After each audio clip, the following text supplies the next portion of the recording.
Spectacular Entrepreneur Show. We are so happy to have you here with us. Our goal is to help all of you be as successful as you possibly want to be. I am Nanette Polito, franchisee owner of Asentiv here in Greater Cincinnati, Northern Kentucky. And with me today is Mike Macedonio and Eddie Esposito, who are my regular sidekicks on this show. And Eddie, we missed you last month, we want you to know. Yeah, I was out and about. So yes, we did. I was in Dubai, so it was an interesting experience there. It may have been a little bit tough to connect in that place, but I definitely missed you. Well, you were missed. You truly were. Eddie is a communication and relationship building expert. He travels around the world helping people do that. And Mike Macedonio is a best-selling author, entrepreneur, and between the two of them, they have helped hundreds of entrepreneurs get where they want to go. So, gentlemen, welcome to having thousands of people to get where they want to go. So, gentlemen, it's great to be back with you here today. Good to be here. Hey, Nanette, so, good to be back.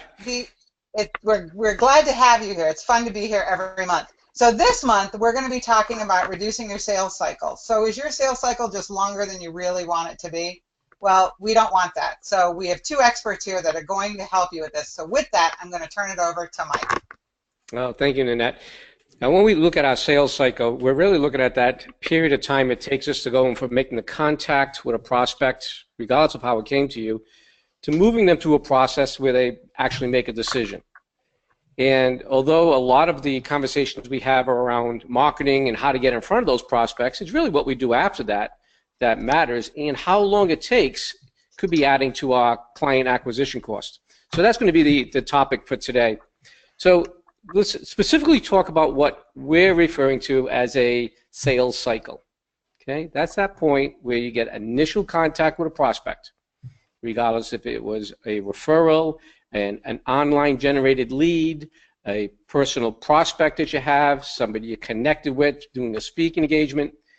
That very point where they say, hey, I need to know what you're doing if you can help me, right through the process to where they make a decision, yes or no. Okay, and that's the measured sales cycle. And so what we're going to be talking about today is two things. First of all, how could we shorten that time frame? Is there opportunities to shorten it? What is the process to take people through that process? Okay, and in that process, can we also increase our conversion rate? Right? So let's start with, how are they coming to you? And I'm going to throw out a couple of suggestions. Eddie, you may have some more. And if any of our listeners have other ways that prospects are coming to us, please chime in. You can do that by either putting it into the chat or raising your hand on the webinar, but we would love to hear from you if you have other ways. So some of the common ways that prospects come to us would be, of course, if we're doing relationship marketing. That is, they may come by referral, they may come because we got to know people through our networking. Okay, they could be coming through our online presence, either a lead generated through our website, or possibly other online advertising, through paid advertising. It could be through Google Ads or social media or Yelp. All right. Eddie, what other ways have you seen prospects coming to the table for different businesses? Signage, location-based things. And again, you mentioned a lot of the electronic things, and by the way, there's so many of those things today. Facebook ads, push posts. There's probably more ways than I'll ever be able to count for the lead to be generated. But I think the key thing is that the lead generation is, like you said, when the client first engaged at some level, and that is a big thing. So where was it that they did it? Like you said, how did they come to you? That whole piece about it will indicate where you start in your sales cycle.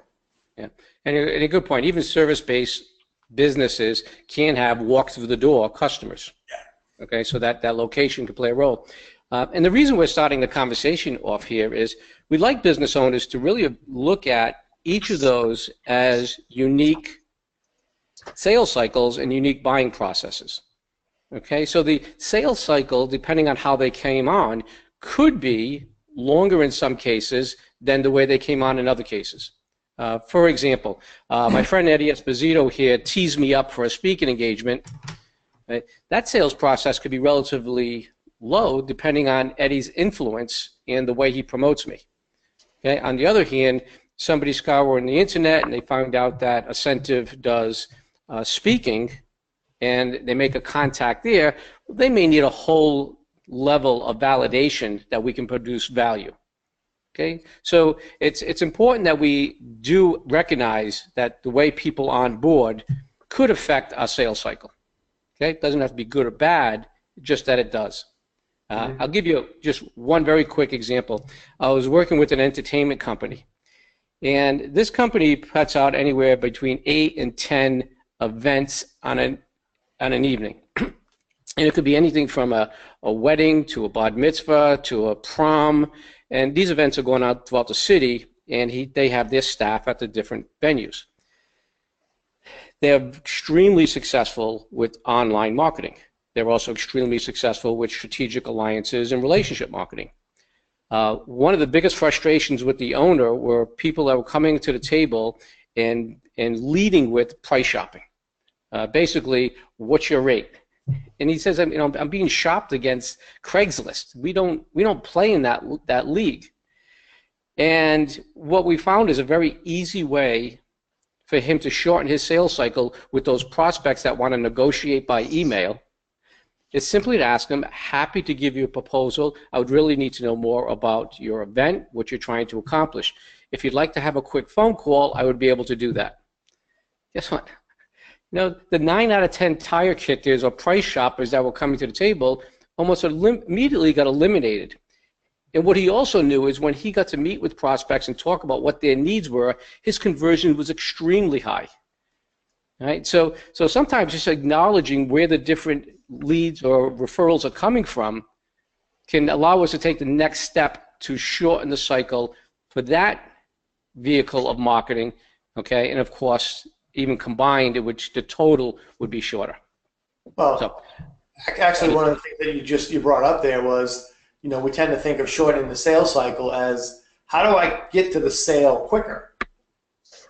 We only have so much time as individuals, so how do I get to the sale or to the disqualification quicker? It's not just the actual sales transaction you're looking for, too. It's the actual elimination of the tire kicker. Yes. And the difference between the two. Yes, and there are two pitfalls when we look at those disqualifications. For example, if we don't have a process to disqualify people that really don't have a need or really aren't in the market for what we do, okay, we could be wasting a lot of time in filling our pipeline with basically useless activities. Okay, so there's that side, but there's also the other side where people too quickly dismiss prospects. We're not truly understanding that this may be a not for now, okay, or this may be an opportunity for somebody else we know, okay. I'm saying that with a filter of when I'm running into people and they have a sales phobia around this process in their business, the process of working with prospects and basically selling, okay. If that's a default in their sales process, to be sales phobic, they may tend to throw away or disregard prospects too soon. Okay, so we have to really make sure we're working that balance. So yes, those disqualifications, that is a big part of that sales cycle. Right. So a first piece would be to have an effective qualification, disqualification process, so you can make a determination quicker. Yeah. Right. Yes. And it may not be, do you want to buy right now? Right. Yeah. There'll be some elements you need to find out. Yeah. Yes. So let's go into what would be a good way of onboarding a prospect and determining, what are their needs and do we have a solution. One of the important questions I like to see asked at this point is, and somehow asking the question, what's most important to the prospect? Okay, so what brought you here today? Okay, I don't care if it's carpet cleaning or it's coaching or it's IT consulting. Somehow they came to the table and simply asking what's most important to them. And I have an interesting situation that happened to me recently. I was I was bringing in somebody to clean my carpets, and they had done work in the home before, cleaning tile. I knew they were very good, they're very reputable, and I asked him to come in, and he came in, he was very thorough, and he started to explain to me the techniques they uses, the cleaning materials they use, how they bid the job, how they're going to be doing the business, how they're going to protect my corners of my walls. And then at some point I just said, whoa, whoa, time out. He goes, what? I go, I'm done. He goes, what happened? And I explained to him, I said, listen, I love you, you're a great business person, but I got to tell you, I don't care. And he was kind of offended. I said, I didn't care. He goes, what do you mean you don't care? I said, I don't care about any of that. And he asked me, he says, well, what do you care about? When can you get it done? Yeah. And yes, and if he had asked me in the beginning, Mike, what's most important to you about having this done? How about the weekend? All right, and we could have eliminated all of that conversation. Now, in this case, we're not talking about a long sales process, but you can hack the process if you're asking these types of questions up front. All right? So as an audience, what I want you to think about is, what are your key questions that you're asking your prospects to determine what's most important to them, to you? And really, I would really like to know, so if you want to comment, raise your hand, or come on to this session and tell us some of those key questions, I think it'll be helpful for everybody else. Yeah, we by the way, I didn't say this, but we have a live studio audience here today, so you might hear some mumbling coming from the back. That could be the audience piping up. So can we get some cheers from your studio audience, Eddie? Yeah, I have to get some of those. Guys, got anything? Yeah, they're being bashful right now. Yeah, now they're being shy. Oh, sure. They surely weren't bashful when we were off the air. Yeah, exactly. All kind of that. Mike, just to add into that, we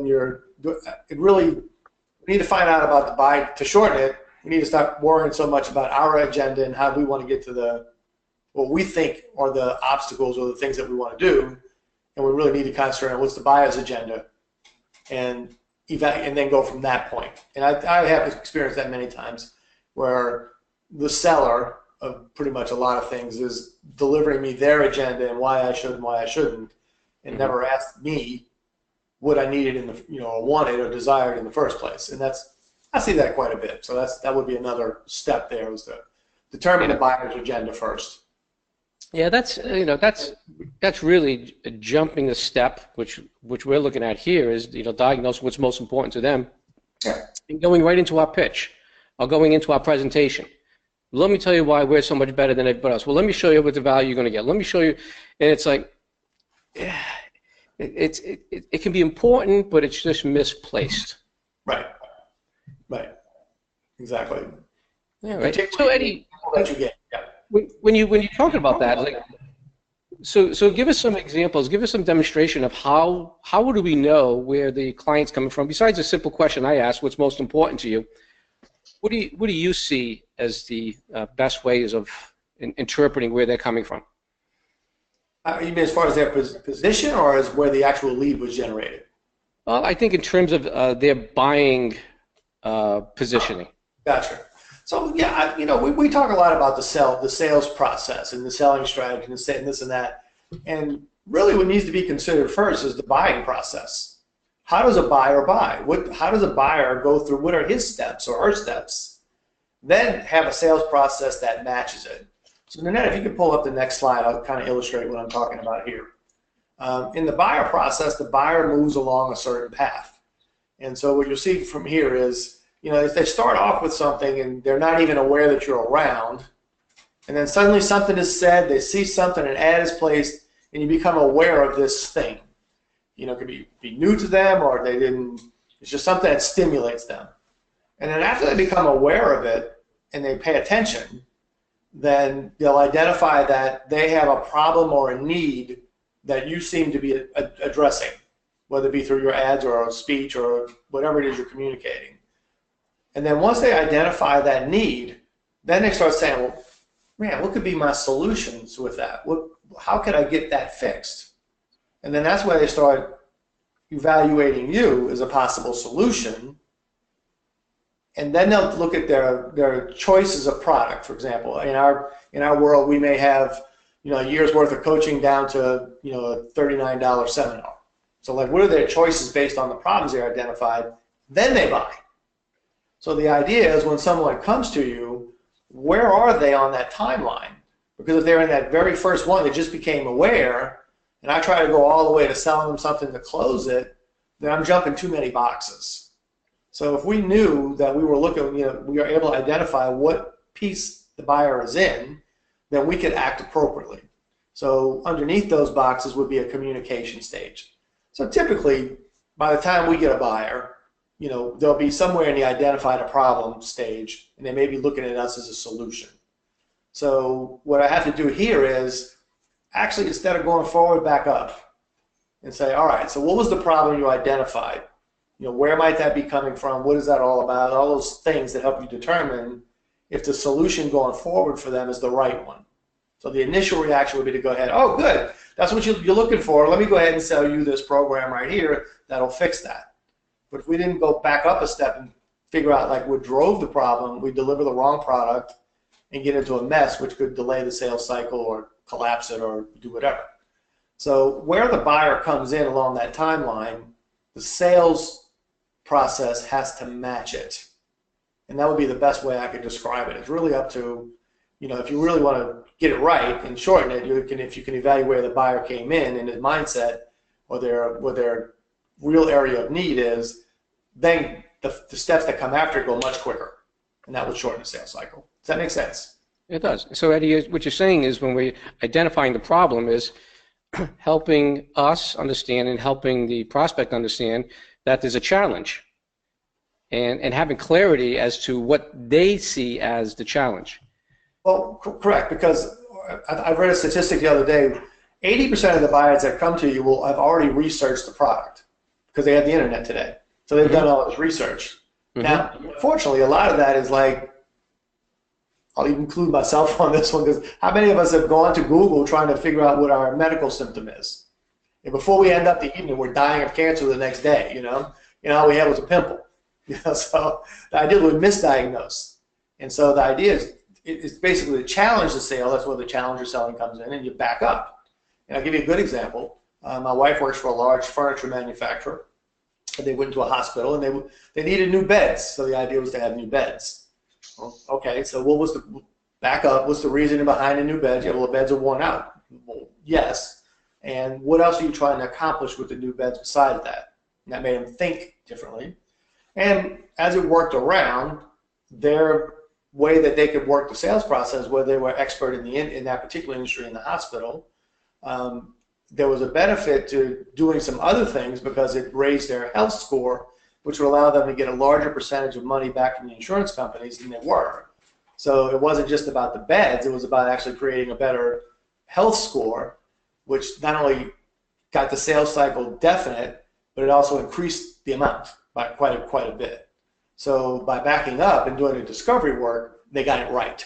If they had just sold the beds, they wouldn't have got it right. So that's why when a buyer comes to you, they've already done a lot of looking because they can. So what I'm hearing, Eddie, is that process of really honing in and clarifying the challenge. Sounds like the hospital themselves may have gotten some more clarity. They always knew that existed, but more clarity about why the beds were important. The person selling, person selling it now is clear. What are we trying to accomplish? And not only can we shorten the sales cycle, but we probably also significantly increase the opportunity for them to buy. Yes, they were much more anxious to buy because they saw they saw a bigger picture. And that actually shortened the sale, because if you'd have left it there and just compared bed to bed, then it might have gotten to yes or no, and they have a cheaper bed, we'll go with that one. But by providing the added value, it actually ended up shortening the sales cycle, because they're like, oh, that's what we want. So the discovery actually created a higher sense of urgency, which shortened the sales cycle. Yeah. And I've seen this with even people in our industry. We're going to go in and we're going to work with a sales manager, and you got this assumption that what do they need? They need more sales, or they need more referrals, or they need more qualified prospects. Maybe, okay, but you really find out what's keeping the sales manager up at night. It's the fact that, you know, a good percentage of his staff is miserable because they're marketing in a way that they don't enjoy. Okay? Or, you know, they're really concerned about keeping those top producers. Right? And well, if we solve those problems, you know, the generating more business could be very secondary. And so being clear what they want, having them clear what they want, and then providing the solution that really satisfies their biggest needs. Right, and so if you use, by the way, so if you use the same timeline, if you want to shorten the sales cycle, if you use that same buyer's timeline, you design your marketing around it as well. So I have to have things out there that make unaware people aware. And I have to have things out there that make people that are aware of us, how to identify a problem that we address. You know, so there needs to be specific messages for each one. A general message will get lost, but specific ones for each stage. And when you find out what message they respond to, for example, then you know where they are in the process, and that is extremely helpful. And you know, it's definitely better to deal with it from the buyer's end, and it's easier to make up your sales end when you know where the buyer's coming from. Yeah. You know, so we started off by finding out from the buyer what's most important on a general sense, and then we went down to honing it into is like, what are the biggest challenges they're having? How's that problem really existing? Which then leads us to the third part of it is, what would you like to accomplish? You know, a higher score, or what do you want to accomplish? I would like to have less people on my team doing more, or I simply want a bigger team. Whatever that looks like, to find out where exactly would you like this to go next. Yeah, you got a much more definite starting point of what you're trying to do that way with that kind of discovery. So while it seems like shortening the sales cycle and asking more questions is not the same, it really is, because if you started from the wrong place and you weren't communicating this for the same thing, it's going to take a long time in that sales cycle because the buyer's not going to see the actual need as clearly as if you got on the same page in the beginning. Yeah. It shortens it dramatically if you can help them discover, and you and the buyer are saying the same thing going forward, then it shortens it. Yep. So and I'm going to just take it one step further. So now we know what their challenge is. Now we know what they're looking to accomplish, and then one of the logical things next is, well, how does that benefit you?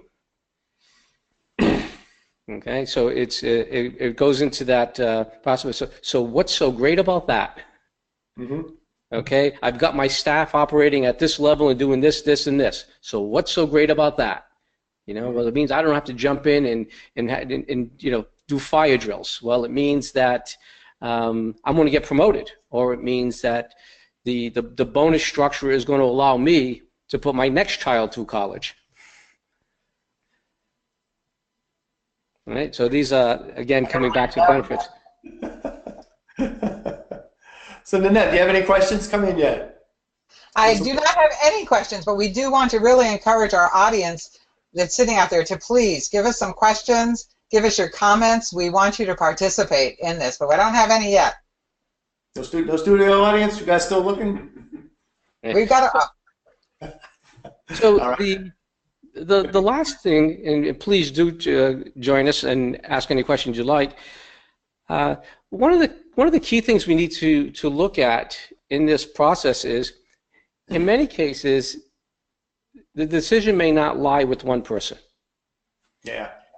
And this is, you know, obviously with people that sell to larger organizations, they intimately know this game, because sometimes it's kicking it up to higher authority so I don't have to make a decision. Sometimes they're pretending they have authority only to find out they don't. And sometimes it's just many people involved in making that decision. Yeah, I forget the book that I was reading that said that in those types of situations, there's typically like 6 people that are involved in the end decision. And the role that you have as a person is, find the influencer who can pull that meeting together of everybody. And then remember, you have 6 agendas and positions on the thing. So it's not a simple introduce me to the decision maker. It was introduce me to the person who influences the group that they can get together so you can do the work that you have to do if it's a larger item. So there's oftentimes more than one decision maker. And if you brought it down to a smaller business, say like they call the mom and pop shop. Well, mom and pop are going to have a say so here. That's exactly right. Yeah. That's exactly right. And even in personal situations, my buddy's selling me on the idea of riding the Continental Divide on a mountain bike, and I'm bought in. That's right. And not until I sell Dawn. That's right. So there's things that, even in a personal situation, you may have a significant other or a spouse that's going to be involved in that decision. And a small business, there may be other partners or stakeholders that have to be brought into those decisions. So, understanding who all the decision makers are significantly will change that sales cycle. Yeah. So I have a question. I'm sorry. Go ahead. No, wait, go ahead, Amy, finish, and then I'll bring in what I'm hearing over and over here through our discussion is to shorten the sales cycle, really be well prepped in the discovery phase. So, for example, knowing, I'll take the hospital bed situation, knowing a lot about the industry and what all the different things that could be affected by your product or service. In this case, it was profitability because they would get more money per claim than otherwise because the health score would be higher. That was something that they hadn't thought about. They thought about beds. So the other thing is know a lot about the industries that you're targeting and do a lot of discovery questions with the buyer to make sure you get on the same page, and really find out the things that have an evaluation process to do that.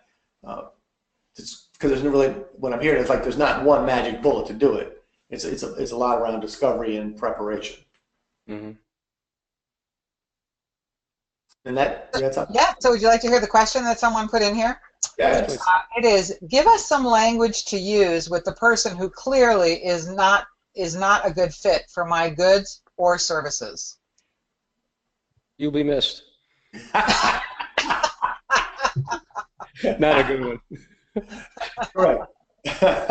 Well, I guess that would depend on, maybe if we had a little information on the circumstance there, but I mean, something I could say is, and I have done this several times, what I offer, I don't think is the exact right fit for you. I have another vendor. Yeah. And put it that way, if I do have someone, I would say I would do that. Yeah, and I think that is the most honorable thing to do for them. Okay, certainly if somebody referred to you, you're honoring the referral source. I think it's a great way of showing that, listen, I'm only going to provide a solution if it's the right solution. And based on what you've shown and shared with me today, I don't think what I have to offer you is going to be the best solution.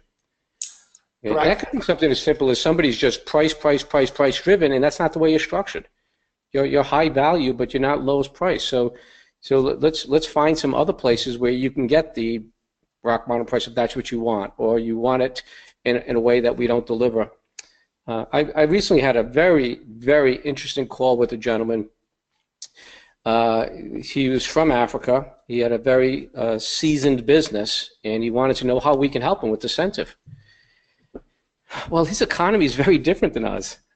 I mean, literally, the amount of income that he makes annually, most people wouldn't survive in the United States for a week. Okay, that's his level of income, and he tells me, he says, "This is middle class here." He goes, "I'm doing well. I'm fine." He also told me his biggest aggravation in business was consistent electricity.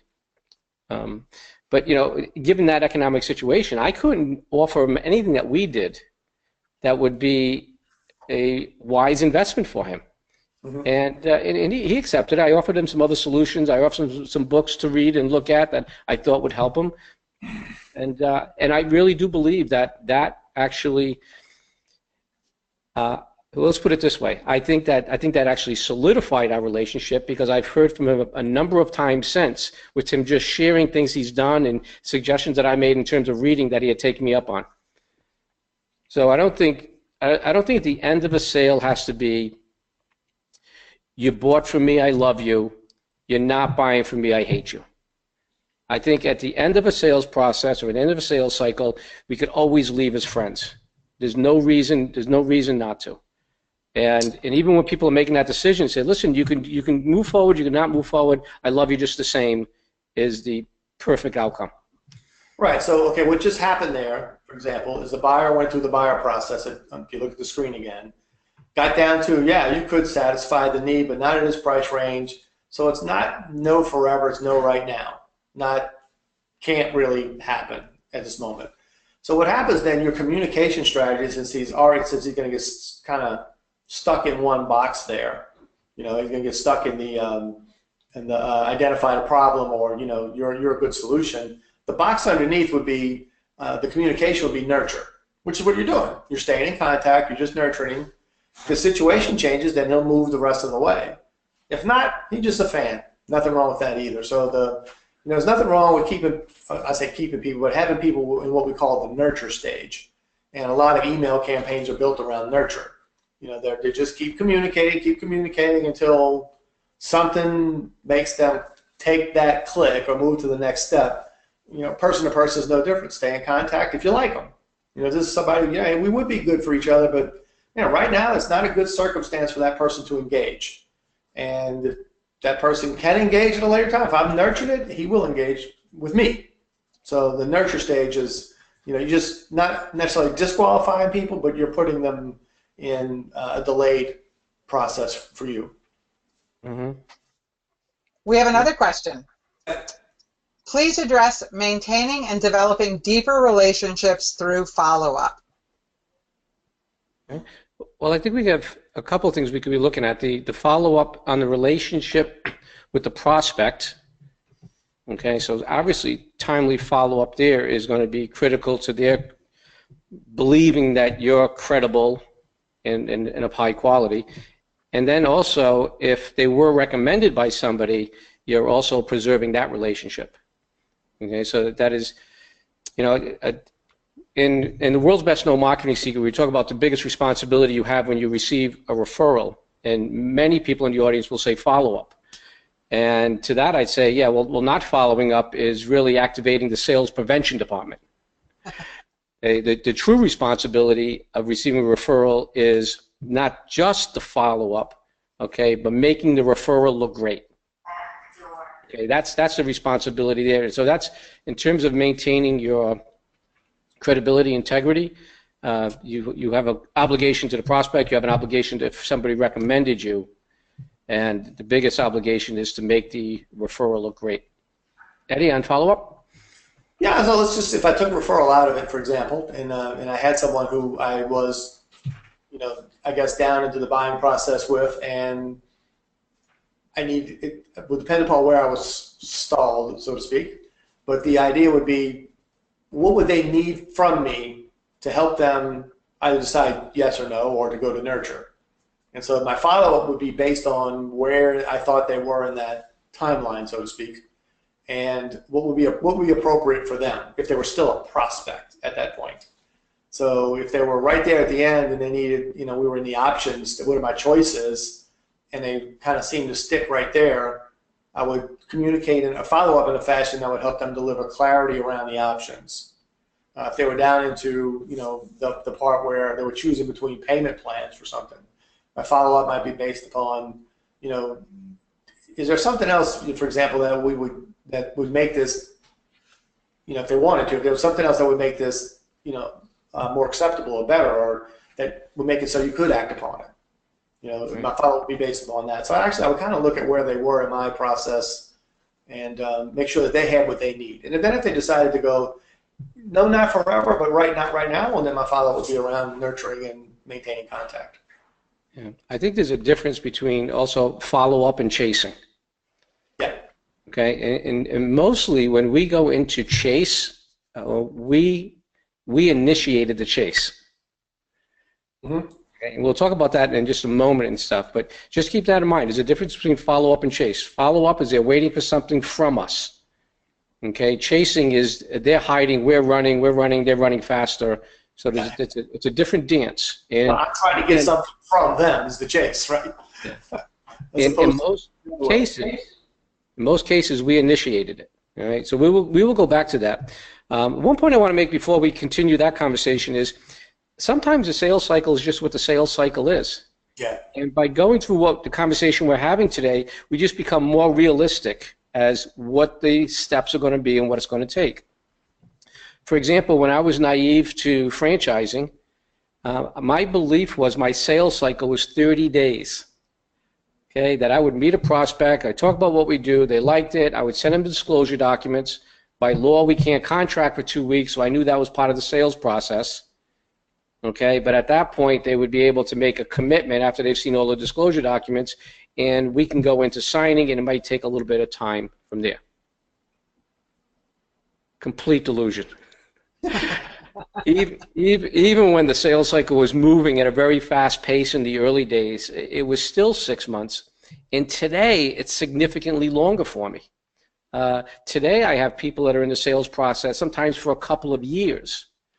Okay? And there's reasons for that. There's reasons of their circumstance that will not allow them to make that decision. There's also been reasons where I have not been willing to make that decision because of the circumstances. Okay, this is a real example. I had a person on the line, they wanted it badly, and I didn't understand them, they didn't understand me. It was strictly a language issue. And my challenge out to them is, for you to come on to an English-based company, you really have to have a strong command of the English language. Guess what? They did. Not only did they come on and qualify in that respect, which took a couple of years, they're absolutely killing it today. Okay? And for those that don't know, I'm talking about Ingo in Italy, absolutely killing it. So those things could be just natural process of what it's going to take and why it's taking so long. It doesn't necessarily mean that there's a wrench in it. It's just what it is. Yeah, and I think also recognizing that your sales pipeline, if you just want to call it that, is made up of a mixture of all of those. So I'll have some that are going to take longer. I'm going to have some that go really quick. I'm going to have some that I have to throw back to nurture. So there's recognizing what those are and accepting that. And then I think the way you can get efficiencies in it is by what are the peculiar characteristics of each one that could help that. You having that guy learn English, that's kind of on them. There's not a whole lot you could do about that one except nurture it. So however long it took. Now, Eddie, you've also shared this with me in the past. So there are also other things that could be leading to that sales cycle. The time in preparation for a proposal and creating a solution, manufacturing time.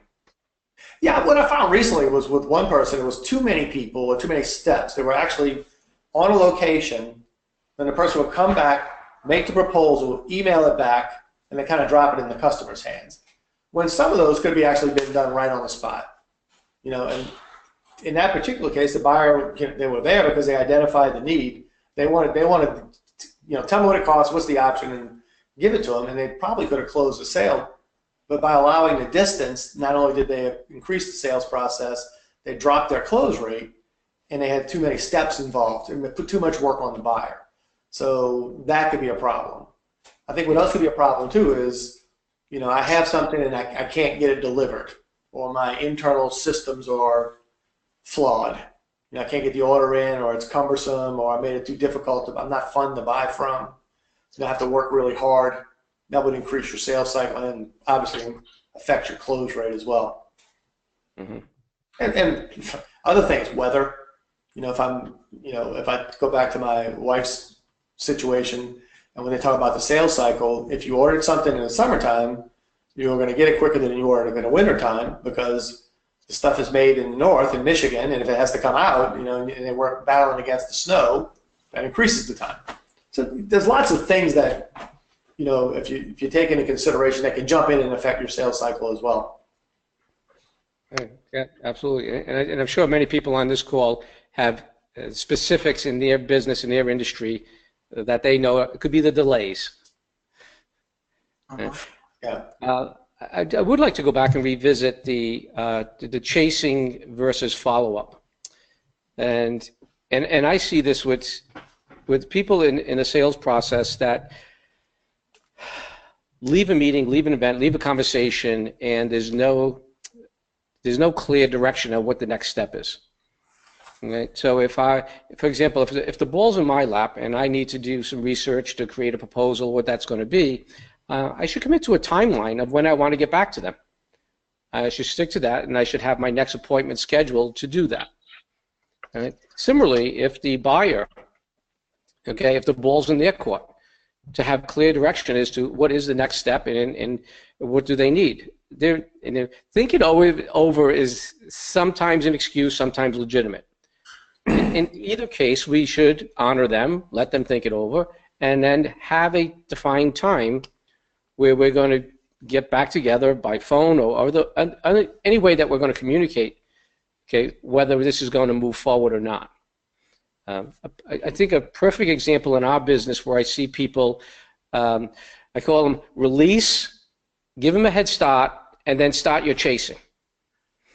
And here's a perfect example. When we're doing a speaking engagement or we're doing a presentation, and at the end we have something to offer, okay, and we make that offer, and then we tell them either go home and think about it, or go on my website and register, or I'll get back with you, or give me your card and we'll line something up. There's nothing defined there. And in terms of people, if at that point there is value and they know they want to take a next step, the greatest opportunity for a person to take action. Now that action could be setting an appointment with you, it could be literally buying from you. The greatest opportunity is right after they receive value from you. Yep. Okay, and everything else is release, give them a head start, and start chasing. And now your probability of them making a commitment to meet or do business or whatever it is goes down exponentially with every minute, every hour, every day, every week that goes by. Okay. One of the techniques I use when I'm done presenting, if I have an offer and people want to set up an appointment with me, they literally have a physical calendar, and I have my calendars right on the desk, but they'll have a calendar that they can fill out the specific time they want to meet with me. Okay, so it's a call to action of what the next step is.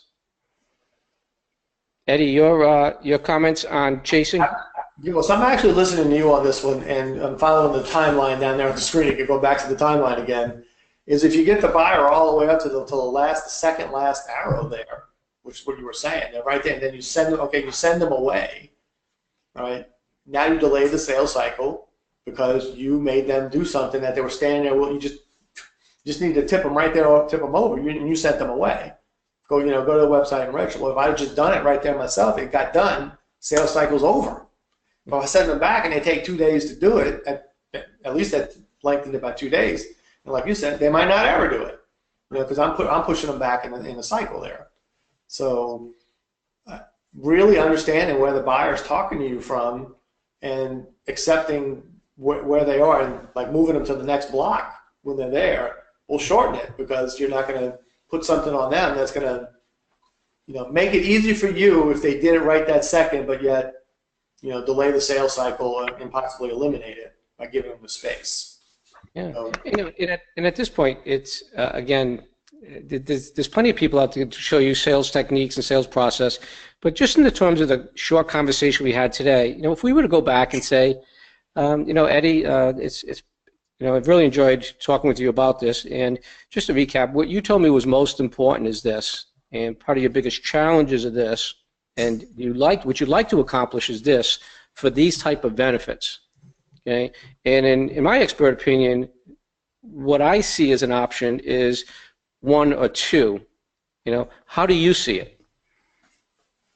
And Eddie explains what I see. So what do you think the next step is? And we're simply asking for, do we end the sales cycle or not? Okay, so here's where we're at the end of the sales cycle, and what we're looking for is just a yes or a no. Okay. Both are fine. We just want to know if it's going to be a yes or a no. Okay. Now, again, with the no's, it could be no for now. It doesn't mean we can't continue to nurture them. Doesn't mean we can't continue to engage with them. But we're not going to be chasing them to try to convince them to come back and yes. We're just going to simply nurture it maybe to a different circumstance or a different time. Okay? Right. But what we're doing is we're working it to a decision which ends the sales cycle. Okay, now after the sales cycle, if they say yes, well then there'll be the deliverable. We have to act and deliver whatever that product or service is. Okay, or it's a no. Is it a no for now or no for never? We can start another campaign. Eddie? Yeah, and I really don't have a whole lot to add to that because that's exactly right. It goes back to the steps of preparation, discovery, asking, what would seem little contradictory is to shorten something is to actually spend some time asking more questions and lengthen that piece. But that actually shortens it because you're sure that you're on the same page, that you're talking about the same thing. And so that when you get that, I need to think about it. What I'm hearing when I hear that is, all right, something's not clear, or it is clear and they just don't want to tell me no. That's okay. But something's like, what are they saying when they say it? So I kind of looked at myself, did I ask enough of the right questions to get that done? There's another thing. So if I do a little clarity there, I might get a different answer and shorten the sales cycle. It's another thing. So preparation, discovery, being able to ask good discovery questions based on what it is your product or service you provide, and then acknowledging the buyer where they are in the process and making sure that you're not trying to jump too many boxes. That's what I'm hearing. Eddie, I think it over could be, Eddie, I really like you. You're a really nice guy, and I don't want to hurt your feelings. Yeah. And if I say no, you might not like me, or I might hurt your feelings. Mm-hmm. So I'll give you a maybe or think it over. Yeah. And, right. Mm-hmm. And there's a danger to that. When you have think it over, is you could put yourself into, again, extending that sales cycle really when it's not necessary, all right? And you can also start consuming more of your time. And, oh, yeah. And this adds to your client acquisition costs. When you're spending this time chasing these think it overs, okay, the ones that legitimately do go through, they're part of that cost. Okay, so you understand that our client acquisition cost is all of our marketing, sales efforts in dollars, okay, divided by the clients that actually buy. And so what we're doing is we're letting people that are probably never going to buy, okay, ramping up our costs and expenses to the client we actually eventually get. Yeah, so I think the thing that stands out for me right now about all of it is you just have to get absolute clarity from them, so and about what they want, why it's important, and those things, so to apply the right solution to eliminate the well maybes or the I don't know, whatever. Because if you don't get the clarity, then it's just you have a guess going forward, and it will cause a longer discussion at best, and cause a disqualification at worst. So having everybody have absolute clarity, so you know what you're trying to accomplish. Yeah. I had a sales coach once tell me that it's yes, no, and maybes and think it overs are no. Mm-hmm. So you have to internally take it. And he also suggested that I let the people know, say, listen, I sometimes get people that want to think it over, maybe and stuff, and possibly they're doing that because they're afraid they're going to hurt my feelings. And you really won't. I mean, we can still be friends. I just need to know if we want to do this or not, and just be that open about it. I had a woman I was working with a few years ago in Southern California, and she had created quite a bit of success in her business. The thing was definitely rising, and then she plateaued, and she was completely overwhelmed, which was kind of interesting because I didn't really think the business was at capacity that she'd be overwhelmed. And the majority of her time that was overwhelming her was following up with prospects that were sitting on the fence. She had a huge backlog of all these people that are sitting on the fence and keep saying, get back to me in a month or two, maybe this, maybe. And it was just like, think it over means no, just take it as a no. And the biggest thing I need to tell her is it doesn't mean you throw them away. It doesn't mean you discard the contacts. Okay, just stop chasing them. Okay, so what I want you to do for 2 weeks is I want you to just take all of those think it overs, put them in a nice file, don't do anything with this, and then go back and start marketing again to your targeted audience, okay, and move people through to a yes or no, but don't take any more think it overs. Guess what happened to her sales? Started crying again. You spent more time on the actual yes, the people who are further along in the box there that were just looking for a choice. Yeah, she had the brakes. She was self-imposing her own brakes to get to the next level by working with all of these think it overs and fence sitters. Yeah. Right? Yeah. So when we get to this point, we have to acknowledge whether go forward, don't go forward. And even when we don't go forward, it doesn't mean we have to discard the relationship or the prospect. Right, right. Just So, take it out of our sales funnel. yeah. Nanette, do we have any questions out there? And I'm going to throw it out to my studio audience for one last time here. You guys were really quiet. We do now, but we have a great comment for you guys, and it was so helpful because each person is unique. Yes. You know, by the way, that's something we didn't say, but you're right. Nobody's situation is exactly the same. And we're not talking about like a broken windshield. You know, that's a pretty easy sales process. It broke, I want it fixed, good, fix it. That's not what we're talking about. You know, we're talking about the professional services realm and some of those things. But you're right. Everybody's situation is a little different. Clarity and discovery. Yep. It absolutely is. We have a live question. Go ahead. How can we empower a referral source to help us to reduce or shorten the sales cycle? Mike, you want to take that one first? Well, the first thing is, obviously, the more they know about our business and the more they're related to our business, okay, they could actually do some of the discovery work. For example, I know plenty of people in real estate that have a pretty strong understanding about the mortgage business, even though they don't sell mortgages. Okay, so they can get a little bit more involved in the conversation than, say, for example, I could. And at the same time, I don't want to overburden referral sources. I also have the notion of, hey, listen, I'll be happy to talk to anybody that wants to talk about my business. Okay, so I don't put a lot of overqualifications, but I definitely understand there are some people that are going to be capable and willing to be better developed. And I'm going to reference something we do in an Asentiv called the 5 steps in the referral process. Business knowledge is a big one. You know, we have trust, but business knowledge, the more business knowledge they have, the better they can help us in that process. Eddie? Yeah, I'd say 2 things. Number 1 is that buyer process, and because that would help them in their own business as well. Where are they? You know, when you're talking to them, and the clarifying questions around getting to the next box. You know, just having those, because they work on both sides. You know, Brian asked the question, and Brian's clarifying question might be a little different for an engineering business than it would be for a training business, you know, or a consulting business like ours, but essentially the same. You know, how to recognize the people in each box, and what would be the next set of clarifying questions to see if they could go to the next box. So we did have another comment here that says, caution us against pouncing. Don't do it. That's the part where you go from aware to buy. Yeah. Yeah. Hey. Hey, you're in this business. You need me. Yeah, exactly. Yeah, pouncing. My wife's got some great illustrations of pouncing using cats as they pounce on their prey with very little process. Yeah, exactly. Pouncing's all about you. It's not about the other person. Right, that's a great point, Eddie. Exactly right. That's exactly right.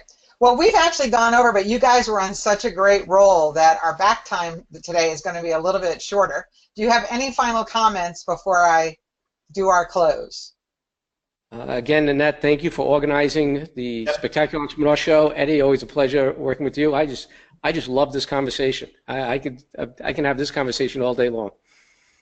Yeah, I'd say the same here, and consider that, you know, when we're talking about sales, you know, discovery and taking your time and actually being able to clarify people, your prospects, and what they're about will definitely, I don't know if it's a shortening the cycle or, you know, helping the buyer make a good decision or, you know, helping you decide how you're going to market the thing in the first place is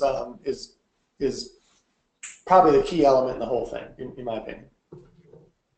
Awesome. Well, thank you, gentlemen. And really, the most important people in this whole thing is you, our audience. We love having you join us.